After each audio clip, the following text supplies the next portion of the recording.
So, a cover letter, what should it contain? Remember, it shouldn't be long. It should just contain your subject. You need to write the heading of the subject, why you are writing this cover letter, whether it's referrals, prospecting, or you are responding to an ad. So that subject should be there.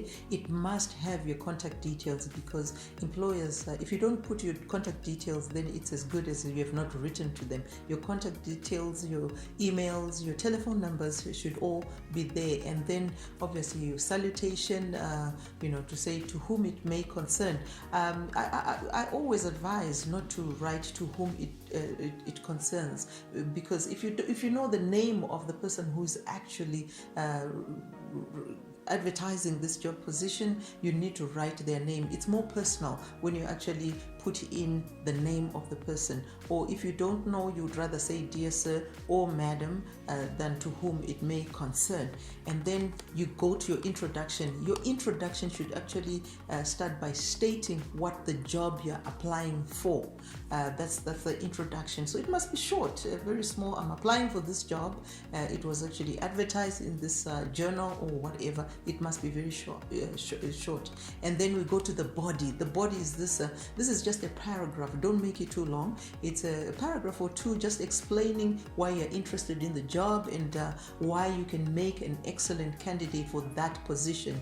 Include your qualifications as well that are listed in your CV or in the job advert, or explain why you actually meet the qualifications. So that's the body. That's where you put a little bit of meat in that cover letter. And then you close. Your closing, you should actually just restate how your skills can actually make you the strongest fit for that particular position. And also in the end, just state how you would actually appreciate an opportunity to be interviewed by them, and thank them for their consideration in advance, so that they can see that you're kind of a person who appreciates them looking at your CV and your cover letter. And then your signature, please don't forget to put your signature at the end of your letter. That signature is very important, followed by your typed name. Please make sure that you actually put your typed name, your name and your surname. That's important.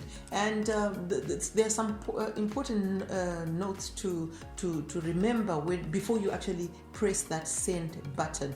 Please check for any spelling mistakes. Potential employers will not look at your CV if it's got grammatical errors, if it's got spelling mistakes. They will not look at that. So please make sure that you actually check for spelling mistakes, and do not share irrelevant information. Don't put just information for the sake of making your cover letter look to be big. No. Remember, it's a short letter that you're writing to them, and keep it short and to the point. So that if they want to look at your CV, they can get more details in your CV. And keep it positive. Don't include negative things, because imagine you're introducing yourself with negativity. They won't even open your CV to read your CV. So because if you portray negativity, it can be viewed as an indication of bad energy and a bad attitude, or maybe even performance problems that they may experience with you in future. So don't portray yourself as negatively in your cover letter, and do not use unnecessary jargon, trying to impress with this English and that.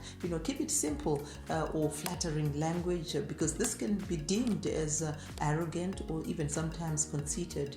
So please keep it clean, simple English. That's what you put there. Also simple, although it's simple business English. And before you press that button, please ask a family member, a friend, or please come to your campus career center to just look at it, so that they see that it's a perfect one, it's done properly, and you have actually done it well. So that's how we write our cover letters. Before you press that send button, make sure somebody else has actually gone through it, and they've seen any mistakes that would be there. Send it to 2 or 3 people.